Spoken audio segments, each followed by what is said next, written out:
Hello दोस्तों, आप सभी का हमारे चैनल पर स्वागत है। और अगर आप हमारे चैनल पर नए हो तो प्लीज़ हमारे चैनल को सब्सक्राइब कर लीजिए और बेल आइकन नोटिफिकेशन को ऑल पर सेलेक्ट कर दीजिए। मैं इतने सालों तक अपनी फैमिली से दूर रही, पर आज जब विशाल की ये हालत देखी तो अब मैं नहीं रह सकती थी। मुझे अपनी ज़िंदगी में आगे बढ़ना ही होगा। विशाल मुझसे शादी ज़बरदस्ती भी कर सकता था, पर नहीं, उसने 5 साल तक इंतज़ार किया मेरी एक हाँ का। और आज तक मैं अहम के उन आखिरी शब्दों को याद कर हर बार मना करती रही। वानी ये सोच ही रही थी कि उसका फ़ोन रिंग हुआ। उसने फ़ोन की तरफ देखा तो रियान का फ़ोन था। फ़ोन पिक करते ही उसने कहा, हेलो रियान।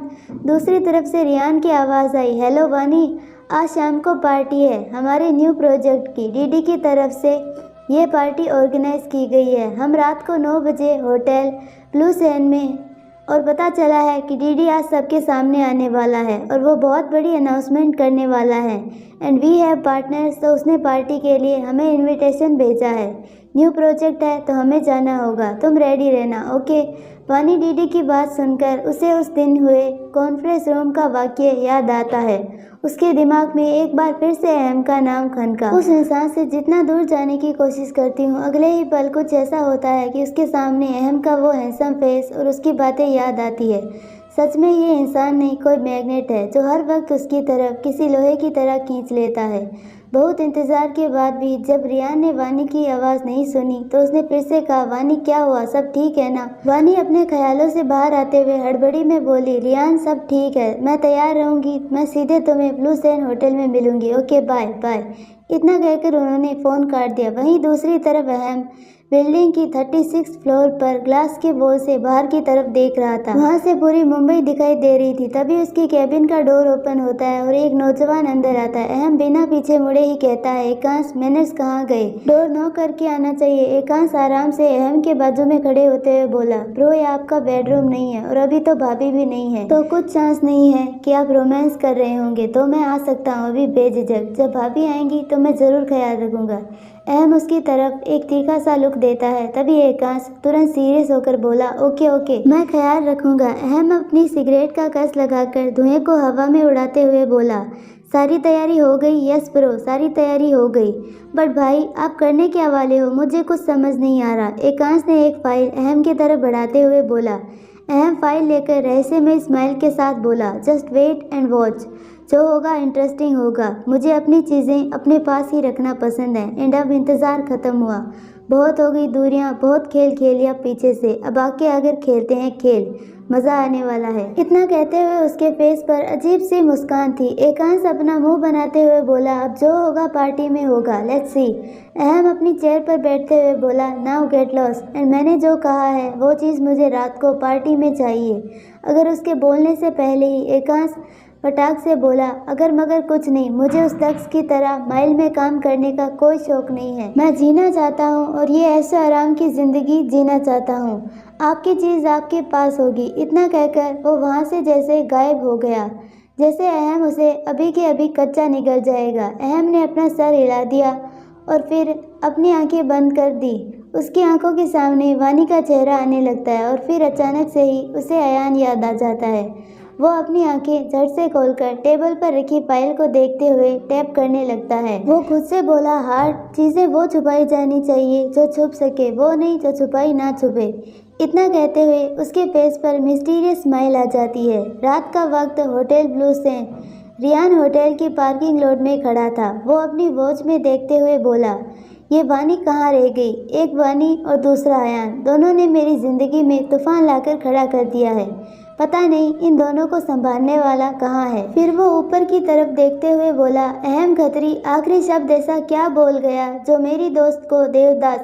फिर वो थोड़ा रुककर बोला, नहीं नहीं, देवदास मेन वर्जन है, फीमेल के लिए देवदासी, हाँ ये ठीक रहेगा। तभी उसे होटल के एक ग्लास वॉल पर अहम दिखता है। रियान अपनी आंखें 2-3 बार खोलकर देखता है। बेचारा अपनी नज़र के चश्मे निकालकर साफ करने लगता है। वहीं ऊपर खड़ा अहम ये देखकर डेविल स्माइल करता है। तभी उसकी नज़र एक ब्लैक रोल्स रॉयल पर पड़ती है। अहम खुद से मुस्कुराकर बोला, माई hearts favourite car, welcome heart, I am waiting for you. तभी वो देखता है बैक सीट का डोर ओपन होता है और पहले एक रेड हाई हील्स पहने गोरे पैर बाहर आते हैं। रेड नेल पेंट्स की हुई नाजुक सी उंगलियां। अहम का दिल जोरों से धड़क रहा था। ये वक्त जैसे थम सा गया था। उसे हर एक गुजरता पल घंटों से कम नहीं लग रहा था। तभी हल्के ब्लैक शाइन हेयर बाहर आने ही वाले थे कि फिर से वो उंगलियां और सर दोनों अंदर की तरफ चले जाते हैं। तभी अहम को पीछे से एक आवाज़ आई, bro your gift is ready. इतना कहते हुए वो अहम के पास आ जाता है। अहम उसकी तरफ नजरें करता है और उसके हाथ में पकड़ी चीज़ को देखकर तिरछा मुस्कुराते हुए बोला, गुड वर्क कोचर्स। एकांश बोला। एकांश की बात सुनकर अहम की आईब्रो सिकुड़ जाती है। वो एकांश की तरफ देखता है तो वो ग्लास वॉल से नीचे की तरफ देख रहा था। अहम भी नीचे की तरफ देखता है तो उसके फेस पर घमंड से भरी मुस्कान तैर जाती है। मुस्कान इस बात की थी कि उसे इस चीज़ का घमंड था कि वो जो भी चीज़ पसंद करता है वो बहुत ही खूबसूरत होती है, जैसे कि वानी दिख रही थी। रेड कलर की बोट नेक फुल स्लीव मरमेड ड्रेस पहनी हुई थी जिसके एक हिस्से में थाई तक का कट था। चेहरे पर रेड वाइन लिपस्टिक और कर्ली हेयर, कानों में टॉप्स, एक हाथ में महंगी वॉच। अहम वानी को देख रहा था तभी उसकी भौहें तन जाती है। वानी सीधा रियान को जाकर एक साइड हग करती है। रियान वानी के चेहरे को देखकर मजाकिया अंदाज में बोला, आज किसकी जान लेने का इरादा है? कातिल बनी घूम रही हो। वानी जिसका मूड ऑलरेडी खराब था वो आगे चलते हुए बोली, तुम्हारी।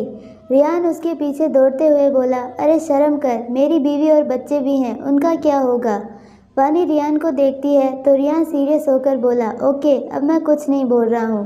वानी आगे चलते हुए बोली, मैंने एक फैसला किया है। यह सुनकर रियान के कदम रुक जाते हैं। वो वैसे ही बोला, क्या?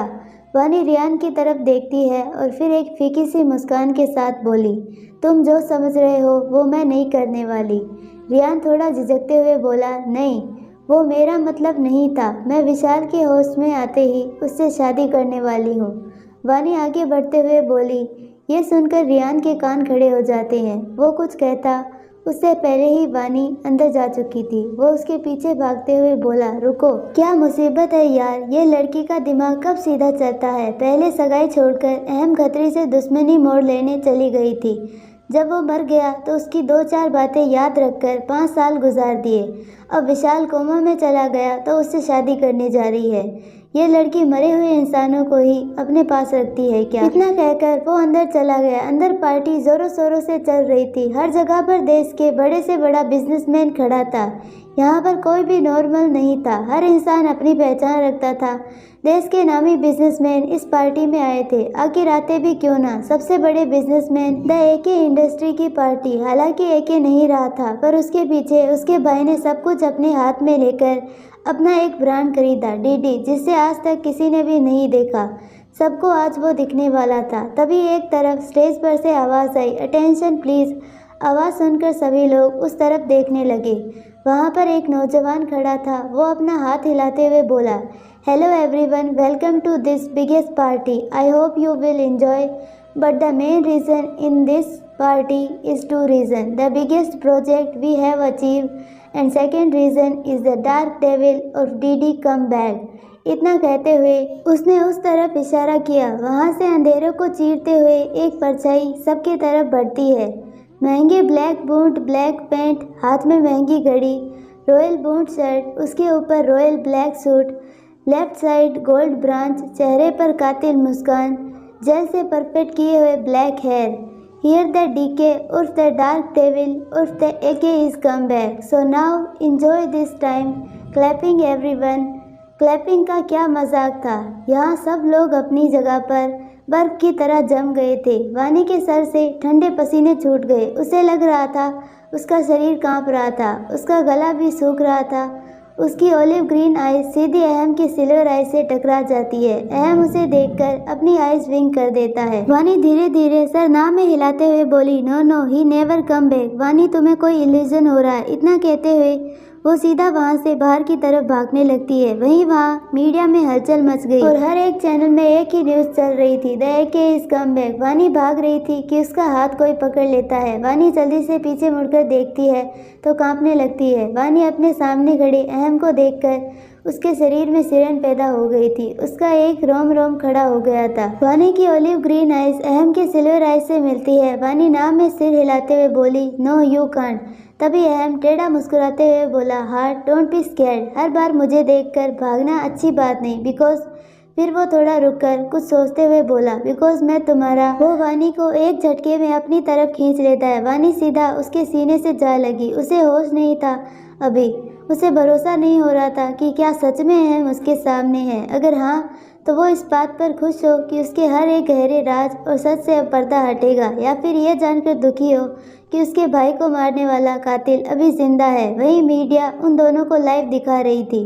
वही रियान खुद शौक था। उसे कुछ समझ नहीं आ रहा था। उसकी पॉकेट में पड़ा हुआ फोन न जाने कब से रिंग हो रहा था। अहम वानी के कान के पास जाकर धीरे से फुसफुसाते हुए बोला, मैं क्या हूँ तुम्हारा हार्ट। यह सुनकर वानी उसकी तरफ देखती है। वो हस्की वॉइस में बोला, बैड पैटर्न राइट। इतना कहकर उसने अपनी एक आई विंक कर दी। ये सुनकर वानी को बहुत गुस्सा आया। ये इंसान उसे बेइज्जत करना नहीं छोड़ता। वानी ने जैसे ही अपना हाथ उठाया वैसे ही अहम ने उसकी नाजुक कलाई अपने सख्त हाथों से पकड़ते हुए उसे चूमते हुए बोला, हार्ट, मुद्दतों बाद ये मुलाकात हुई है तो प्यार होना चाहिए ना, ये थप्पड़ ना हार्ट।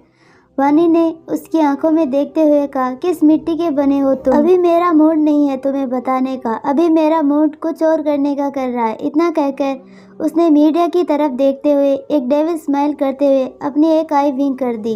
दूसरी तरफ हॉस्पिटल में बैठा हुआ वीरेन और उसके पास खड़े विशाल, सोनिया, समीरा की आंखें फटी की फटी रह गई थी और वीरेन गुस्से में रियान को ना जाने कब से फ़ोन कर रहा था, पर रियान उसका फ़ोन रिसीव ही नहीं कर रहा था। तभी सोनिया चिल्लाई, अंकल ये क्या कर रहा है। वीरेन ने उस तरफ देखा तो अहम अपने पास वानी को खींचकर उसके बालों में अपना एक हाथ डालकर वानी कुछ समझ पाती उससे पहले ही उसके होठों पर अपने होठ की मोहर लगा देता है। वो उसे शिद्दतों बाद उन गुलाब की पंखुड़ियों जैसे होठों का जाम बड़ी शिद्दत से महसूस कर रहा था। वही वानी हर एक गुजरते हुए पल के साथ उसकी नफरत बढ़ती जा रही थी और दूसरा हाथ वानी के कमर पर कसा हुआ था। वानी अपने हाथों से अहम को धक्का देने की कोशिश करने लगती है तो अहम उससे आगे होकर उसके कान के पास जाके बोला, हार्ट, यू नो मैंने तुमसे क्या कहा था।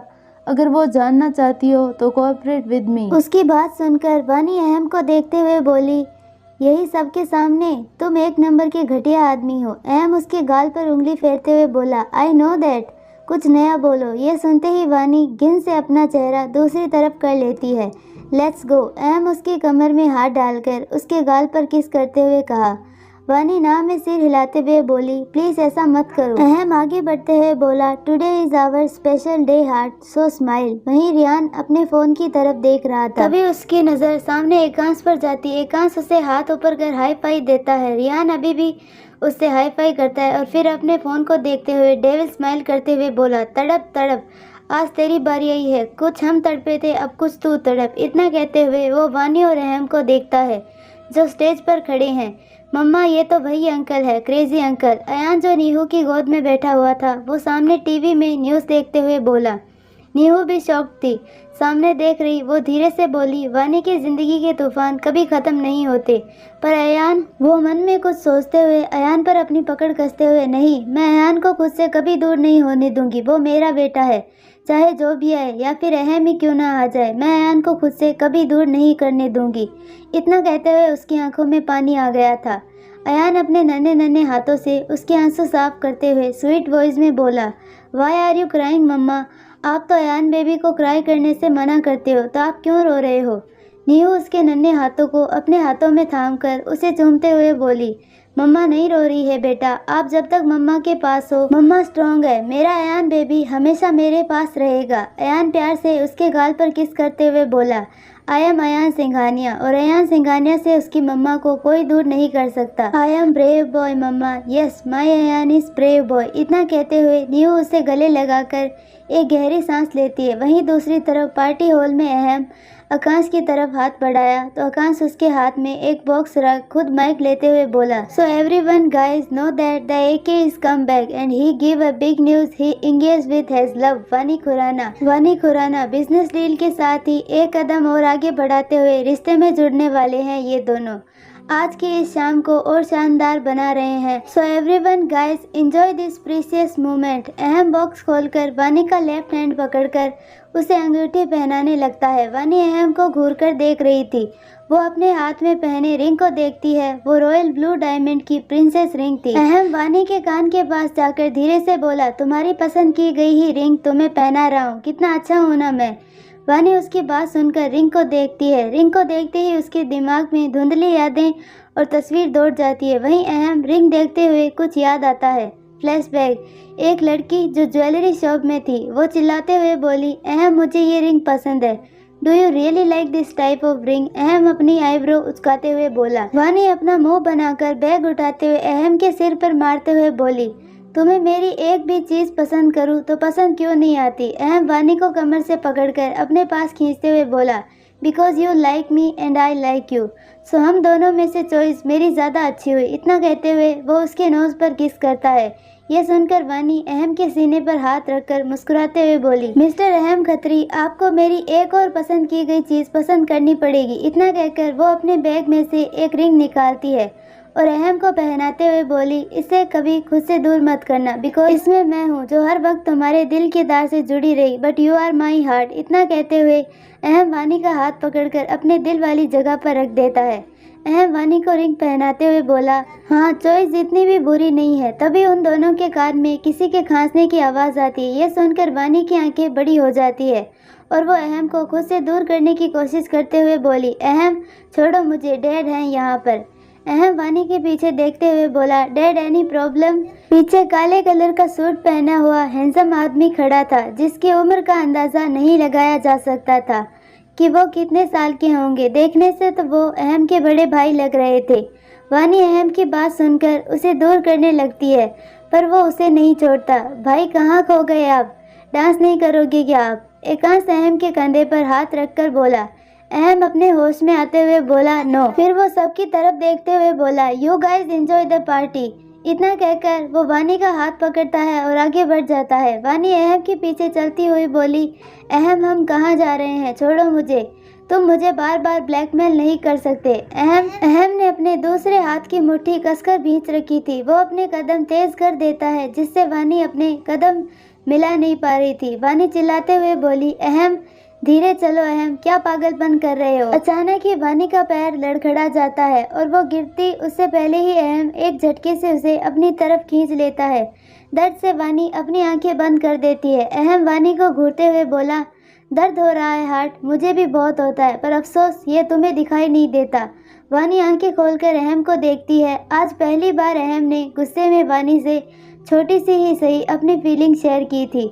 वानी अहम की आंखों में देखते हुए 2 पल के लिए सब कुछ भूल गई थी और अहम के ऊपर गिर पड़ी और उसे कसकर गले लगाते हुए फूटकर रो पड़ी। वो लोग पार्किंग में खड़े थे। अहम वानी को यूं टूटता देखकर अपने हाथों की मुट्ठियां बना लेता है। वानी अहम के सीने में अपना सर घुसाते हुए रोते हुए बोली, अहम बंद कर दो ये खेल प्लीज़, मैं और नहीं झेल सकती, मेरी लाइफ में अब और नहीं झेल सकती। अगर मेरी गलती है तो मुझे बता दो प्लीज़, यूँ मुझे घुट घुट कर मत मारो। मैंने क्या किया था और क्या हुआ था 5 साल पहले, इसी सब में मैंने अपने हिस्से को खुद से दूर कर दिया। मैं इन सालों में शायद तुम्हारे लिए ही जिंदा रही हूँ, मेरे सवालों का जवाब जानने के लिए। इन 5 सालों में मेरा हर एक पल किसी नर्क से कम नहीं था। अहम प्लीज़ बस कर दो, अब मैं यहाँ से बहुत दूर जाना चाहती हूँ, बस कर। इतना कहते हुए वो बेहोश हो चुकी थी। उसका सर पीछे की तरफ झुक गया। अहम बिना किसी भाव से वानी को देखता है। उसके हर एक शब्द उसकी बदौलत थे। यह सोचकर वो उसके फोरहेड पर किस करते हुए उसे ब्राइडल स्टाइल में उठा लेता है। कार की पिछली सीट पर बैठ जाए। उसके बैठते ही ड्राइवर कार स्टार्ट कर देता है। वहीं दूसरी तरफ वीरेन गुस्से में पागल हो रहा था। वीरेन अपने बाल नोचते हुए बोला, इस खत्री खानदान को हमेशा ही मेरे काम में दखल देना जरूरी होता है। साला 20 साल बाद फिर से आ रहा है। विशाल उन्हें देखते हुए बोला, मैंने कहा था कि उस वानी को बंदूक की नोक पर रखकर उसे शादी कर लेता हूँ, पर आपको ना जाने क्या हुआ था जो उसकी मर्जी चाहिए थी। इस पर वीरेन डेविल स्माइल करते हुए बोला, तुम जानते नहीं हो, वानी से टकराना उस लोहे से टकराना है जिसे कोई तोड़ नहीं सकता, और मैं उससे टकराना नहीं चाहता। मेरे पास जो है वो भी बर्बाद हो जाएगा। अगली सुबह वानी की आंखें खुलती है। वो अपने सर पर हाथ रखकर नासमझी में आसपास की चीजें देखने लगती है। यह कोई नई जगह थी। वानी बेड से खड़ी होती है। तो उसका ध्यान अपने कपड़ों पर जाता है और उसके होठों पर एक फीकी सी मुस्कान तैर जाती है। उसने अपना सिर हिला दिया और बेड पर खड़े होकर वहाँ बने ग्लास वॉल के पास खड़ी हो जाती है। उसने इस वक्त अहम की ग्रे टी शर्ट पहनी हुई थी। वो ग्लास वॉल से बाहर की पूरी मुंबई देख रही थी और बाहर देखते हुए वो अहम के बारे में सोचने लगती है। तभी उसे अहम के रात के शब्द सुनाई दे रहे थे, दर्द हो रहा है, मुझे भी होता है, मगर अफसोस तुम्हें दिखाई नहीं देता। यही सोचते हुए वानी अपनी आंखें बंद कर देती है। अब वो तंग आ गई थी ये सब सोचकर कि कौन सही कौन गलत, उसे समझ नहीं आ रहा था। उसका सर फटने लगा था। आज वानी को खुद पर गुस्सा आ रहा था कि उसे कुछ याद क्यों नहीं है।